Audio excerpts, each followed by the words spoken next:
Hello, this is my group. Can't see y'all. Yeah. Cool.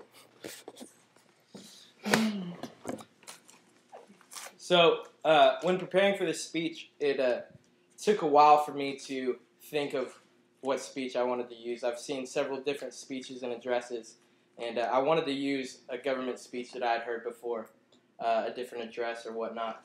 But I wanted to choose something that would appeal to all, not just to Republicans or to Democrats, but that would appeal to everybody. The first speech that came to my mind, actually, was Governor Chris Christie's keynote address at the Republican National Convention this past fall. The reason why I liked it is, unlike many other speeches, it instilled a feeling of inspiration and hope in our government, and it appealed to everybody. Even if you were a Republican or a Democrat, you would like this speech. He started off early in his speech, and he said, "We are the great-grandchildren of men and women who broke their backs in the name of American ingenuity, the grandchildren of the greatest generation, the sons and daughters of immigrants, the brothers and sisters of everyday heroes, the neighbors of entrepreneurs and firefighters, teachers and farmers, veterans and factory workers, and everyone in between, who shows up not just for the bad days or the good days, but on the hard days. We are the United States of America.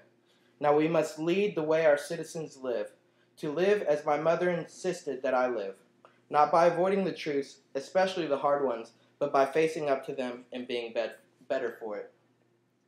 This really set the tone for the rest of his speech. He went on to talk about love and respect.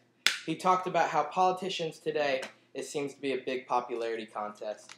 So many people seek love without respect. And love without respect is fleeting, and it won't last.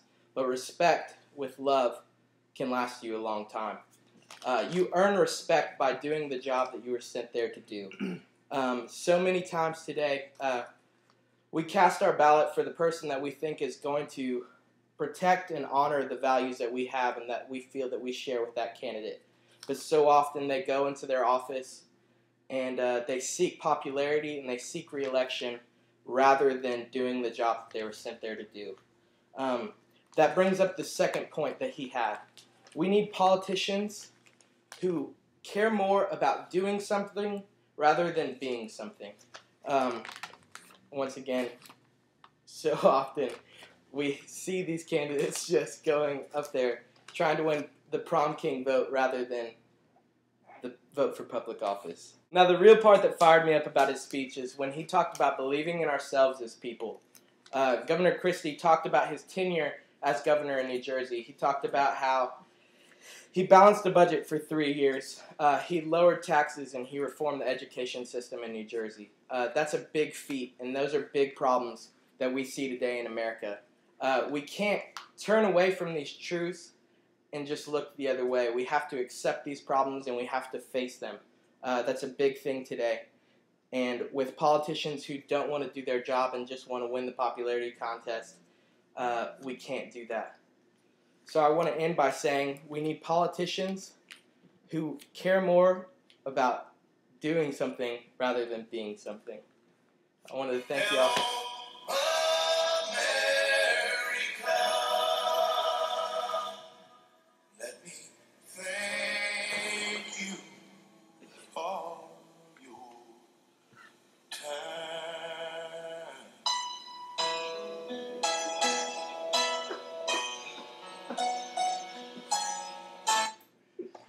Alright, so I wanted to open it up to question and answer portion. Corey, what's your question? Do you feel that the American political system is broken? Do I feel that the American political system is broken? How so? Like, do you think we're doing it wrong?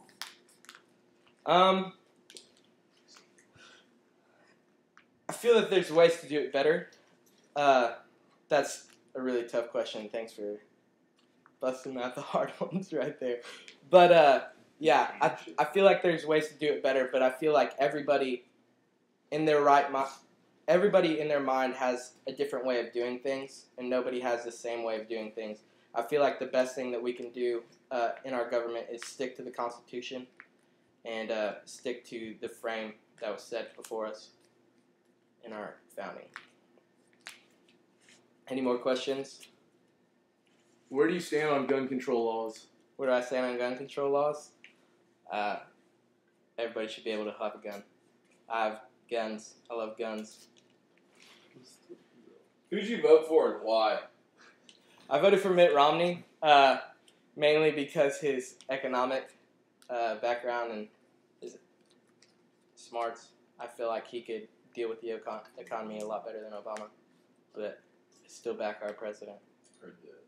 What made you choose the speech that you did your presentation over? I chose this speech because it truly, really did give me a feeling of inspiration and hope, unlike a lot of other speeches about our government. Do you think racism is still a prevalent problem in the United States? What? Restate the question. Do you think racism is a prevalent problem in the United States of America? Do I think racism is a prevalent problem in the United States of America? Yes, I do. Sorry to laugh at your question. But yeah, it definitely is a deal that we still face today. Do you consider yourself popular? Do I consider myself popular? You're talking about popularity contests or, for elections, so I was curious. I consider myself a likable guy. Okay. So if you were running for election, how would you go about that? If I was going to run for election, I mean, it definitely is a popularity contest when you're trying to seek votes. But the fact of the matter is, when you get that seat and in that public office, you're there to do a job. And I feel like doing your job does a lot better than trying to win another popularity contest your second time around for re-election. Thank you so much for all the questions. Really appreciate it. Thank you all for coming out and listening to my speach. Good job.